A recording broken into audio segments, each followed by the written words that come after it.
guys আমরা বিলি আজকে মাছ মারতে আইছি গাইস দেখো গাইস কি খোলেছ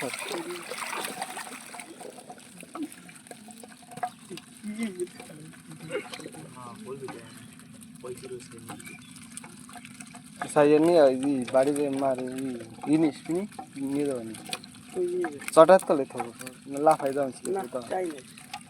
চটার তলে তো চাই নাই বলো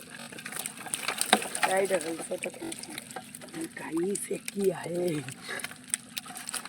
চটার তলে তুলি হ্যালো গাইস এটা হলো গাজার মাছ থো থো